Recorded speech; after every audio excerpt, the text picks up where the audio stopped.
we do not have a healthy relationship with our Creator, we will never be healthy. And we will never experience real happiness. Real happiness is the happiness of the qalb, the heart that is connected to Allah subhanahu wa ta'ala.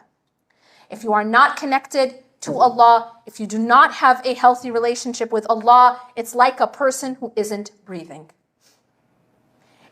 Salah, the very first and most important part of our spiritual oxygen.